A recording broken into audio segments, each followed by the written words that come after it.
केंद्र सरकार का बड़ा फैसला, बाहर से देशों से आए गैर मुस्लिम शरणार्थियों को मिलेगी नागरिकता, सरकार से मांगे आवेदन।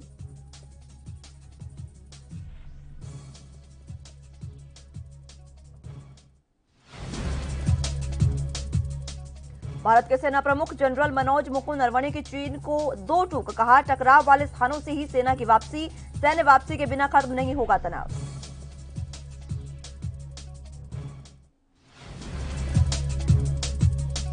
यूके में संक्रमण के नए मामलों में बढ़ोतरी, B.1.617 7.2 वेरिएंट के बढ़ रहे मामले, वैक्सीनेशन की वजह से बुजुर्गों में संक्रमण कम।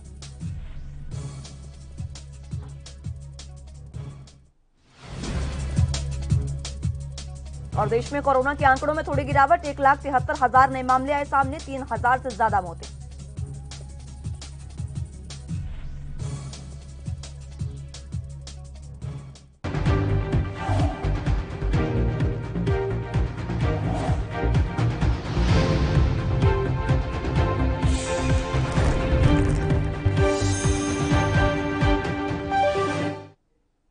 नमस्कार, एनबी न्यूज देख रहे हैं आप और मैं हूं आपके साथ मुस्कान।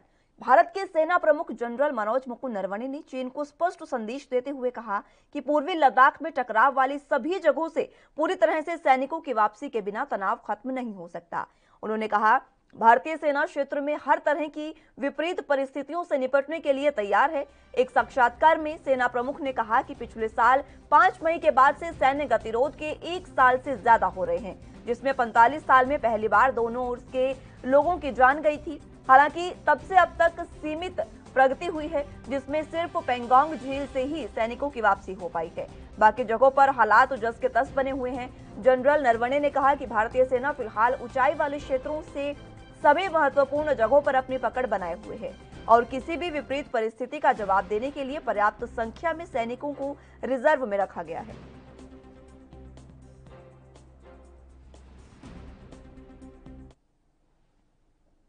केंद्र सरकार ने शरणार्थियों को लेकर एक बड़ा कदम उठाया है। केंद्र ने देश के 13 जिलों में रह रहे अफगानिस्तान, पाकिस्तान और बांग्लादेश से आए गैर मुस्लिम शरणार्थियों को भारतीय नागरिकता देने का फैसला किया है। इसके लिए इन लोगों से आवेदन भी मांगे गए हैं। ये शरणार्थी गुजरात, राजस्थान, छत्तीसगढ़, हरियाणा और पंजाब के 13 जिलों में रह रहे हैं। इनका धर्म हिंदू, सिख, जैन और बौद्ध बाकी सब हैं। इनसे शुक्रवार को भारतीय नागरिकता के लिए आवेदन मांगे गए हैं। केंद्रीय गृह मंत्रालय ने नागरिकता कानून 1955 और 2009 में कानून के अंतर्गत बनाए गए नियमों के तहत आदेश को तत्काल क्रियान्वयन के लिए इस आशय की एक अधिसूचना भी जारी की है। हालांकि सरकार ने 2019 में लागू संशोधित नागरिकता कानून के तहत नियमों को अभी तक तैयार नहीं किया है।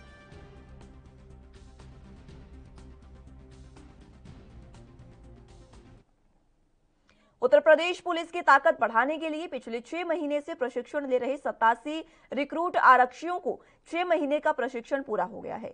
शुक्रवार को नए आरक्षी सूरजपुर स्थित पुलिस लाइन में पासिंग आउट परेड में शामिल हुए और जोश और जज्बे से लबरेज दिखाई दिए। वहीं कोविड प्रोटोकॉल के चलते उनके परिजन ने वर्चुअल परेड देखी। इस मौके पर मुख्य अतिथि के रूप में पुलिस कमिश्नर आलोक सिंह ने सभी आरक्षियों को सत्य और निष्ठा की शपथ दिलाई। सभी रिक्रूट आरक्षियों द्वारा सोशल डिस्टेंसिंग और कोविड प्रोटोकॉल का सख्ती से पालन कर 4 अलग-अलग टोलियों में विभाजित होकर परेड में भाग लिया। पुलिस आयुक्त आलोक सिंह ने परेड की सलामी ली और सभी रिक्रूट आरक्षियों को शुभकामनाएं दी थी। कोविड-19 संक्रमण के दृष्टिगत पुलिस कमिश्नर ने रिक्रूट आरक्षियों के स्वजन के लिए जूम ऐप के माध्यम से परेड देखने की विशेष व्यवस्था भी की गई है, ताकि उनके परिजन घर पर सुरक्षित रहते हुए परेड देख सके। पासिंग आउट परेड के दौरान अपर पुलिस आयुक्त कानून व्यवस्था लव कुमार, अपर पुलिस आयुक्त मुख्यालय पुष्पांजलि देवी और अन्य अधिकारी इस दौरान मौजूद रहे।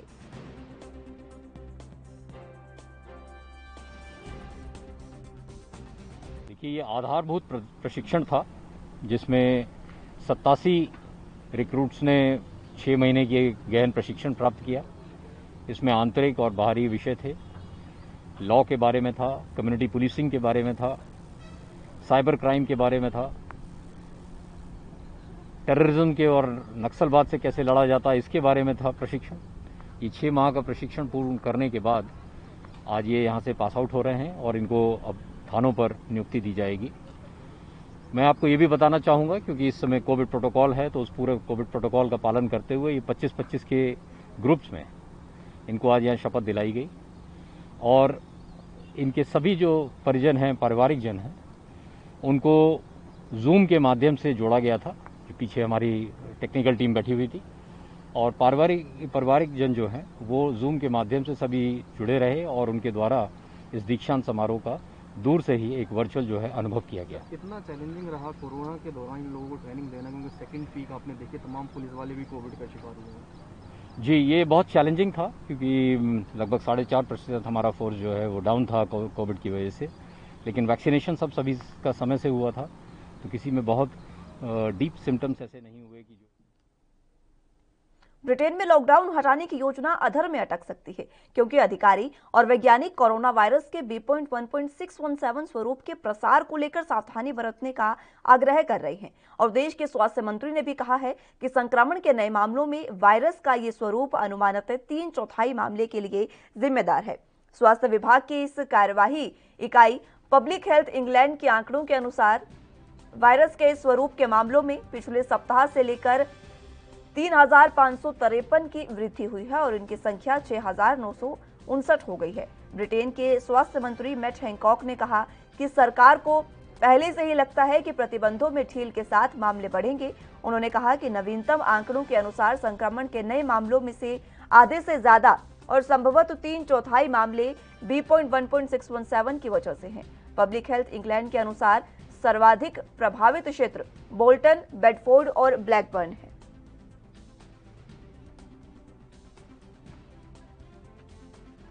तो लॉकडाउन ब्रिटेन में जिस तरह से लग रहा है उसको हटाने की योजनाएं चल रही थी, लेकिन अब कयास लगाए जा रहे हैं कि ये अधर में लटक सकती है क्योंकि वहां पर B.1.617 जो वेरिएंट है उसकी वजह से काफी ज्यादा वृद्धि हुई है केसों में और इसी वजह से ये जो लॉकडाउन हटाने की योजना है ये अधर में लटक सकती है। हालांकि सरकार पिछले लगातार कई समय से कहती आ रही है कि ब्रिटेन में जल्द ही लॉकडाउन को खोल दिया जाएगा और अनलॉक की प्रक्रिया शुरू की जाएगी, लेकिन अब पब्लिक हेल्थ इंग्लैंड के आंकड़ों के अनुसार 3,535 की वृद्धि जो हुई है केसों में उसकी वजह से अब ये जो काम है, योजना ये जो है वो अधर में लटक सकती है क्योंकि B.1.617 जो स्वरूप है इसकी वजह से केसेस में बहुत ज्यादा बढ़ोतरी दर्ज की गई है और लॉकडाउन ये भी कयास लगाए जा रहे हैं कि आगे भी बढ़ सकता है।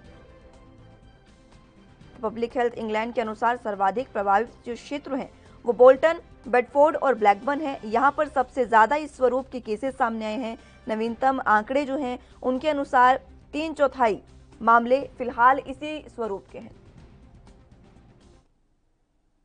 यूके में कोरोना की तीसरी लहर का खतरा मंडराने लगा है। वहां लगातार नए मामलों में बढ़ोतरी हो रही है और ये बढ़ोतरी B.1.617.2 वेरिएंट की वजह से हो रही है। जानकारों का मानना है कि नया वेरिएंट यूके के तीसरी लहर का खतरा पैदा कर सकता है। एक डराने वाली बात यह भी है कि अच्छे वैक्सीन कवरेज के बाद भी ये वेरिएंट तेजी से फैल रहा है।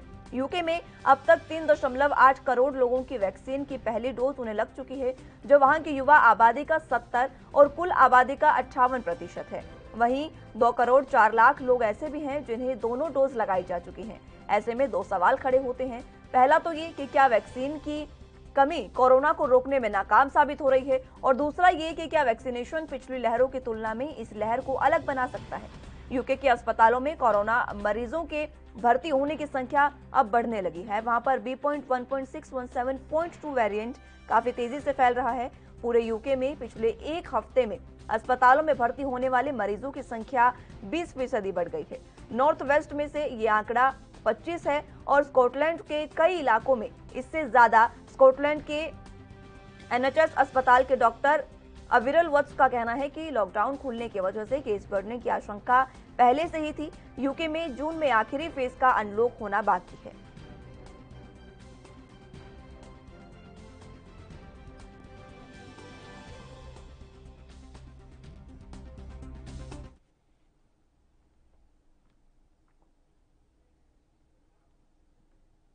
उत्तर प्रदेश की राजधानी लखनऊ में पुलिस के हाथ एक बड़ी सफलता लगी है। पुलिस ने शुक्रवार सुबह वाहन चेकिंग के दौरान घातक पदार्थों की तस्करी करने वाले एक गिरोह का भंडाफोड़ किया है और गिरोह के पास से परमाणु बम बनाने में इस्तेमाल किए जाने वाला दुनिया का दूसरा सबसे महंगा रेडियो एक्टिव पदार्थ कैलिफोर्नियम बरामद किया है। पुलिस ने आरोपियों को गिरफ्तार करके बरामद किए गए संदिग्ध कैलिफोर्नियम पदार्थ को टेस्ट के लिए भी भेज दिया है। रिपोर्ट आने के बाद आगे की कार्रवाई की जाएगी। पुलिस के अनुसार पूरा मामला लखनऊ के गाजीपुर थाना क्षेत्र का है। यहाँ शुक्रवार सुबह थाने की पुलिस टीम की ओर से लॉकडाउन का पालन कराने के लिए पॉलिटेक्निक चौराहे पर चेकिंग अभियान चलाया जा रहा था। गाजीपुर थाने के प्रभारी निरीक्षक प्रशांत मिश्रा ने बताया कि चेकिंग के दौरान संदिग्ध वाहन में तस्करों के आने की जानकारी मिली थी। तभी चौराहे पर आ रही कार को रोका गया था और कार में 8 आरोपियों के साथ 340 ग्राम रेडियो एक्टिव पदार्थ बरामद किया गया है। आरोपियों ने पूछताछ में उस पदार्थ का नाम कैलिफोर्नियम बताया है। इसकी बाजार में कीमत 177 करोड़ रुपए प्रति ग्राम बताई जा रही है।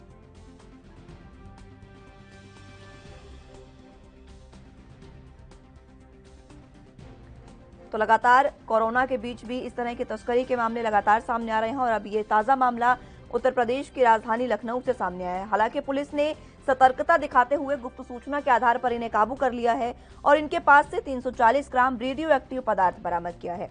और ये जो पदार्थ है वो काफी संदिग्ध पदार्थ है, क्योंकि कैलिफोर्नियम नाम का ये पदार्थ है जिसको दूसरा दुनिया का सबसे महंगा रेडियो एक्टिव पदार्थ भी माना जाता है और ये बैन भी कई जगहों पर है और इसी वजह से पुलिस ने अब इन्हें गिरफ्तार कर लिया है। अनुज कुमार हमारे साथ संवाददाता लखनऊ से इस खबर पर जुड़ चुके हैं। अनुज, पुलिस को ये कामयाबी मिली है और ये जो रेडियो एक्टिव पदार्थ है कैलिफोर्नियम, ये भी काफी महंगा बताया जा रहा है और काफी जगह ये बैन भी है।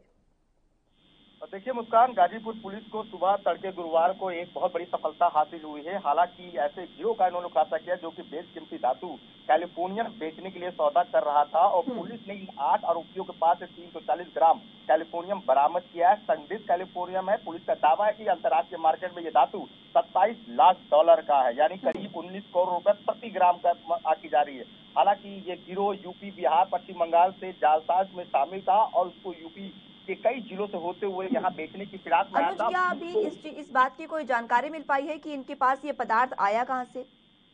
नहीं, हालांकि इसकी बात की अभी कोई जानकारी नहीं मिल पाई है। पुलिस लगातार इससे जांच पड़ताल कर रही है, लेकिन पुलिस ने जिस धातु का अभी बरामद किया उसकी प्राथमिकता की जांच के लिए नमूना IIT कानपुर भेजा गया है। अगर ये नमूना सही पाया जाता तो अपने आप में ये उत्तर प्रदेश यानी लखनऊ पुलिस के लिए सबसे बड़ा गुडवर्क माना जाएगा और सबसे बड़ा और कामयाबी के तौर पर देखा जाएगा। और गुरुवार देर तड़के में पॉलिटेक्निक चौराहे में वाहन चेकिंग के दौरान इन आरोपियों को दबोचा गया था, जिसके बाद से पूछताछ में पता चला कि ये आरोपी मूल रूप से पश्चिम बंगाल के रहने वाले हैं और इनके पास से नकदी 10,000 रुपए भी बरामद किए गए थे और एक बाइक और एक कार। और दबोची गई टीम में चौकी प्रभारी से लेकर तमाम पुलिस कमिश्नरेट के सिपाही भी मौजूद थे, जिसके बाद से डीसीपी ने संज्ञान लेते हुए इन पर इनाम भी घोषित करने की मांग की। अगर ये धातु सही पाया गया तो आने वाले समय के लिए ये 340 ग्राम ये रेडियो एक्टिव पदार्थ है, बहुत ज्यादा मात्रा में इन युवकों के पास, इन आरोपियों के पास ये था।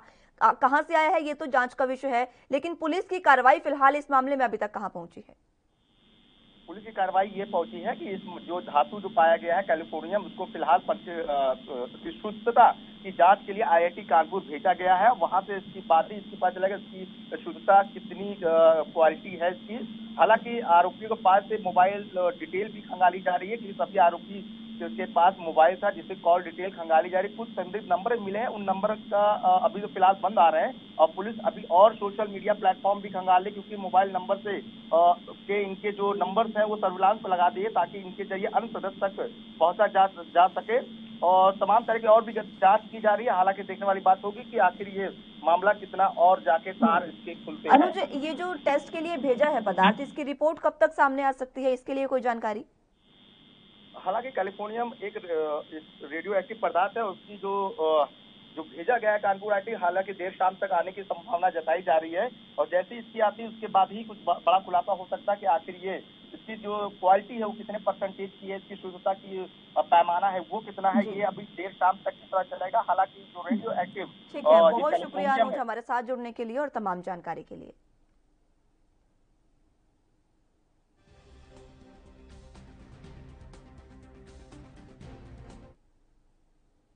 फिलहाल यहाँ रुकेंगे एक छोटे से ब्रेक के लिए, जल्द हाजिर होंगे।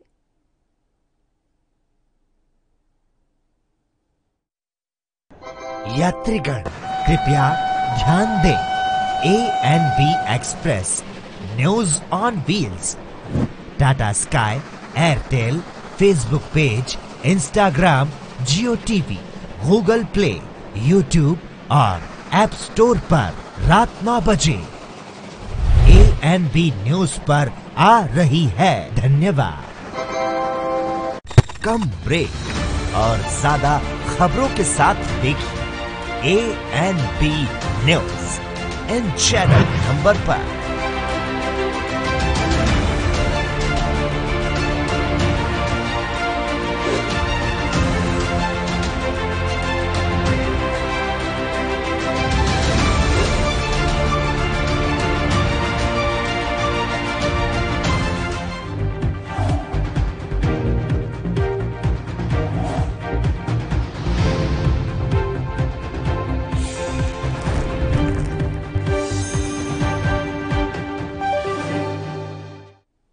ब्रेक के बाद रुख अगली अहम खबरों की ओर करेंगे। मध्य प्रदेश के मुख्यमंत्री शिवराज सिंह चौहान ने पश्चिम बंगाल की मुख्यमंत्री ममता बनर्जी के प्रधानमंत्री के प्रति किए गए व्यवहार को लेकर उनकी निंदा की है। शिवराज सिंह ने कहा कि ममता बनर्जी अहंकार में चूर हो गई हैं, लेकिन जब रावण का ही अहंकार नहीं टिका तो तुम क्या चीज हो। शिवराज सिंह चौहान ने यह भी कहा कि ममता दीदी ने आज अपना कद काफी छोटा कर लिया है। ममता दीदी अहंकार में चूर हो गई है, लेकिन मैं उनको आगाह करना चाहता हूं, अहंकार रावण का भी नहीं रहा। एक बार देर भले लगे, अहंकारी का नाश होना सुनिश्चित है। मोदी जी भारत के प्रधानमंत्री हैं,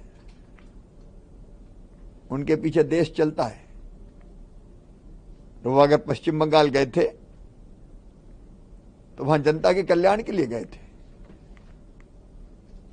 तूफान पीड़ित भाई और बहनों का हालचाल जानने गए थे।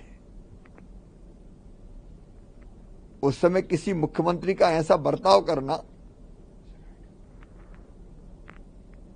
ये पश्चिम बंगाल की जनता का अपमान। मैं भी कई वर्षों से मुख्यमंत्री हूं।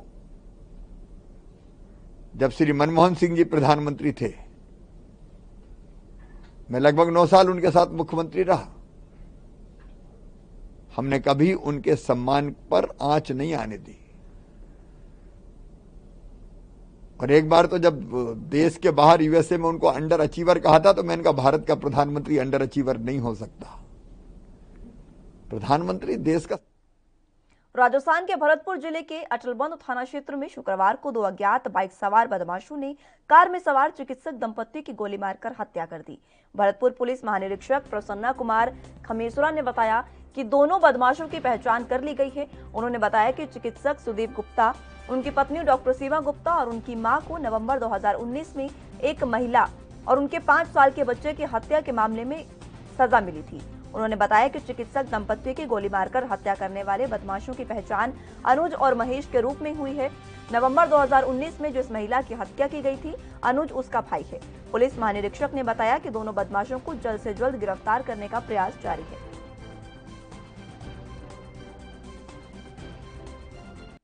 दंपति का जो आज मर्डर हुआ है, इसमें दोनों एक्यूज को आइडेंटिफाई कर लिया गया है और उनकी गिरफ्तारी का प्रयास जारी है।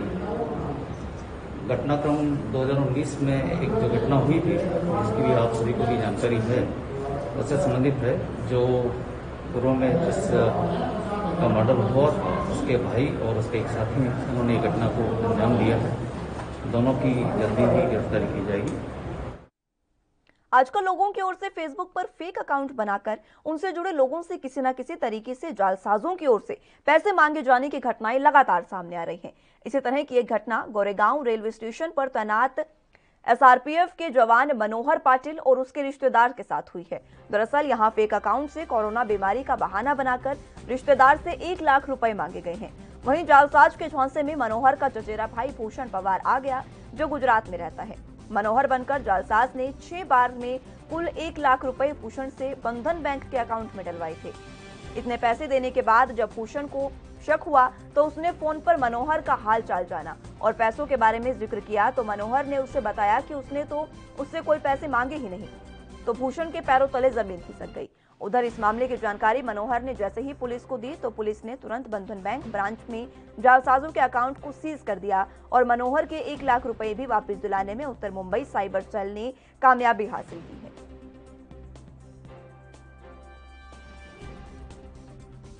तो उसका भी फ़ोन आया था।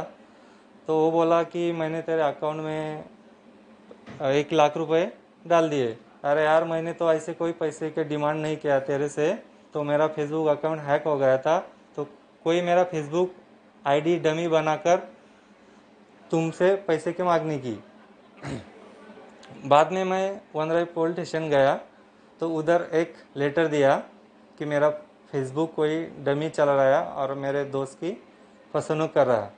तो उन्होंने मुझे नॉर्थ साइबर सेल समता नगर पुलिस स्टेशन में भेजा गया। तो मैं इधर समता नगर पुलिस स्टेशन में आया तो उधर विनोद कनौजिया साहब उनसे मिला और उन्होंने ताबड़तोड़ और उनके पूरे स्टाफ ने एक्शन लिया। और एक्शन लेने के बाद में उन्होंने पूरा बैंक को सूचित किया। उसके बाद में वो अकाउंट सीज किया और 24 घंटे के अंदर पूरा अकाउंट में, मेरे दोस्त के अकाउंट में 1 लाख रुपए वापस। मुंबई पुलिस इस पूरी जानकारी के लिए हमारे साथ सरला वैशाली मैडम है, जानकारी देंगे किस तरह से अकाउंट हैक किया था और किस बहाने से उसके परिवार से पैसे मांगे थे। हमारे पास SRP ग्रुप 8 के गोरेगांव यहाँ से कंप्लेनर आए थे कि उनके दोस्त ने उनको कॉल करके पूछा कि आप क्या बीमार है, मैंने आपके अकाउंट में 1 लाख रुपए दिए हैं। तो उन्होंने बोला कि मैं बीमार नहीं हूँ, मैं सोया था। फिर उनको पता चल गया कि उनका किसी ने अपना फेसबुक अकाउंट हैक कर लिया है और हैक करके उसके नाम से 1 लाख रुपए ले लिए हैं। तो 1 लाख रुपए कंप्लेंट करने के यहाँ पे आए, वो पैसे कहाँ गए ये हमने ढूंढे और तुरंत उनका जो पैसे मिले तो उनका फ्रीज कर दिए। तो जाहिर तौर पर मनोहर पाटिल नामक का उस पुलिस का जवान था जिसको तब मालूम पड़ा जब उसके दोस्त का उसको फोन आया कि क्या आप बीमार है या आपको पैसे की जरूरत थी। ऐसे में मनोहर पाटिल ने अपने दोस्त को बताया कि नहीं, मैं बीमार नहीं हूं, बल्कि किसी ने मेरा फेसबुक अकाउंट हैक कर लिया है और हैकर ने ही आपसे पैसे मांगे थे। हालांकि इस पूरी जानकारी के बाद साइबर सेल में उन्होंने दखल देते हुए साइबर सेल ने तत्काल कार्रवाई करते हुए 24 घंटे में 1 लाख रुपए रिकवर करते हुए हालांकि पुलिस जवान को सुपुर्द कर दिया है। कैमरा पर्सन बिना सिंह के साथ मैं। यूपी के मैनपुरी में जनपद के विकासखंड करहल में प्रदेश के राज्य मंत्री चौधरी उदयभान सिंह एक कार्यक्रम में शिरकत करने पहुंचे। इस दौरान पत्रकारों से बातचीत करते हुए राज्य मंत्री ने सरकार की उपलब्धियों और योजनाओं के बारे में बताया। उन्होंने कहा कि प्रधानमंत्री स्वरोजगार, माटी कला से खादी और ग्रामोद्योग, विश्वकर्मा से जुड़ी योजनाएं गरीबों, नौजवानों और छोटे व्यापारियों के लिए हैं।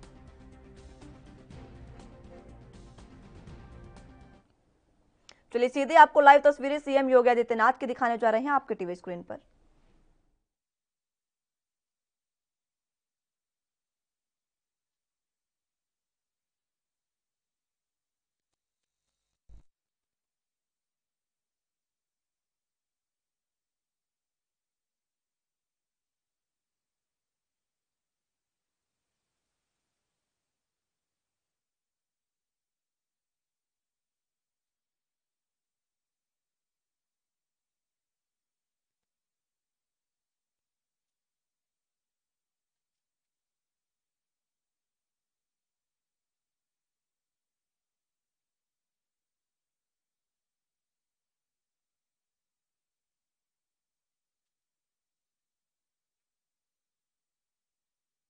योगी आदित्यनाथ की सीधी तस्वीरें आपको दिखा रहे हैं। जिस तरह से वो लगातार बैठकों का दौर कर रहे हैं, उसी के बीच अब समीक्षा बैठक सीएम योगी आदित्यनाथ कर रहे हैं।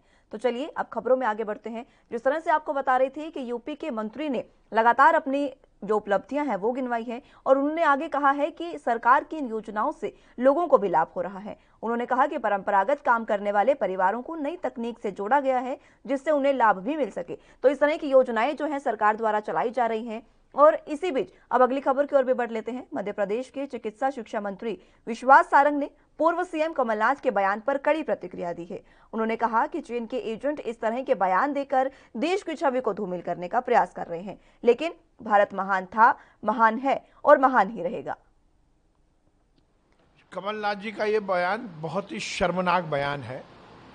वैसे उनसे इससे ज्यादा और कुछ अपेक्षा की नहीं जा सकती। जो एक परिवार की केवल और केवल चाटुकारिता करते हुए राजनीति करना चाहते हैं, वो इसी तरह के बयान देंगे। कमलनाथ जी, हिंदुस्तान महान है। ये जरूर है कि आपने और आपकी पार्टी ने ये जरूर कोशिश की कि हिंदुस्तान की स्थिति दुनिया में कमजोर हो, परंतु हिंदुस्तान महान था, महान है और महान रहेगा। आप जैसे लोग कुछ भी बोलते रहे, हिंदुस्तान की शान आप खराब नहीं कर सकते। आप केवल और केवल पाकिस्तान और चाइना का एजेंडा लेकर राजनीति करना चाहते हो। मेरा स्पष्ट आरोप है, कांग्रेस के नेता ये स्क्रिप्टेड बयान दे रहे हैं जो चाइना में और पाकिस्तान में लिखा गया, हिंदुस्तान को बदनाम करने के लिए, हिंदुस्तान को कमजोर करने के लिए। परंतु ये बात भी सही है कि हमारा इतिहास और हमारा भविष्य इतना सशक्त है कि हिंदुस्तान महान। वहीं कृषि कानूनों को लेकर किसान लगातार दिल्ली के बॉर्डर पर प्रदर्शन कर रहे हैं। वहीं 2 दिनों की किसानों ने काला दिवस के रूप में मनाने के बाद युवा किसानों का एक दल अब गुरदासपुर से दिल्ली सीमा पर आंदोलन में शामिल होने के लिए रवाना हुआ है। पिछले कई महीने से किसानों के संघर्ष में शामिल गुरदासपुर के युवा किसानों का कहना है कि वो तब तक लड़ते रहेंगे जब तक केंद्र सरकार कानून को निरस्त नहीं कर देती।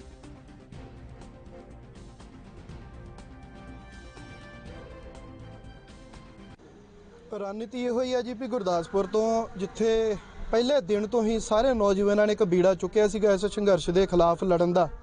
6 ਮਹੀਨੇ ਪੂਰੇ ਹੋਣ ਦੇ ਬਾਵਜੂਦ ਵੀ ਅੱਜ ਉਸੇ ਤਰ੍ਹਾਂ ਹੀ ਨੌਜਵਾਨਾਂ ਦੇ ਕਾਫਲੇ ਦਿੱਲੀ ਵੱਲ ਨੂੰ ਜਾ ਰਹੇ ਨੇ ਔਰ ਤੁਸੀਂ ਦੇਖ ਸਕਦੇ ਹੋ ਵੀ ਨੌਜਵਾਨਾਂ ਦੇ ਵਿੱਚ ਉਤਸ਼ਾਹ ਆ। ਜਿਹੜੀਆਂ ਇਹ ਗੋਦੀ ਮੀਡੀਆ ਰੌਲਾ ਪਾਉਂਦਾ ਫਿਰਦਾ ਵੀ ਇਸ ਵੇਲੇ ਸਿੰਘੂ ਬਾਰਡਰ ਦੇ ਉੱਪਰ ਜਾਂ ਜਿੱਥੇ ਧਰਨੇ ਲੱਗੇ ਹੋਏ ਦਿੱਲੀ ਦੀ ਬਰੂਹਾਂ ਦੇ ਉੱਥੇ ਰਸ਼ ਘਟ ਗਿਆ ਜਾਂ ਸੰਗਤ ਆਪੋ ਆਪਣੇ ਕੰਮਾਂ ਕਾਰਾਂ ਦੇ ਵਿੱਚ ਰੁੱਝ ਚੁੱਕੀ ਆ, ਮੋਰਚੇ ਵੱਲ ਧਿਆਨ ਕੋਈ नहीं, ये बिल्कुल ही झूठियां गल्लां ने। चलिए तो इसी बीच सीधे इस वक्त की बड़ी खबर की ओर रुख कर लेते हैं। किसान आंदोलन से जुड़ी ये बड़ी खबर आपको सीधे आपके टीवी स्क्रीन पर पहुंचा रहे हैं। यूपी में गाजियाबाद पुलिस की ये बड़ी कार्रवाई सामने आई है। बड़ी और अहम खबर बता रहे हैं आपको। राकेश टिकैत को धमकी देने के मामले में एक शख्स को पुलिस ने गिरफ्तार कर लिया है। बड़ी और अहम खबर, राकेश टिकैत को जिस तरह से किसान काला दिवस मना रहे थे, इसी बीच धमकी मिली थी उन्हें, जिसमें से एक को पुलिस ने गिरफ्तार कर लिया है। पूछताछ में कहा गया है कि किसानों की मांगों से संतुष्ट नहीं है। ये पूछताछ में उस शख्स ने कहा है। बड़ी और अहम खबर सीधे आपके टीवी स्क्रीन पर यूपी से बता रहे हैं। गाजियाबाद यूपी पुलिस की बड़ी कार्रवाई, उन्हें बड़ी कार्रवाई हाथ लगी है। राकेश टिकैत को धमकी देने के मामले में एक शख्स को पुलिस ने गिरफ्तार कर लिया है और इससे पूछताछ भी फिलहाल जारी है।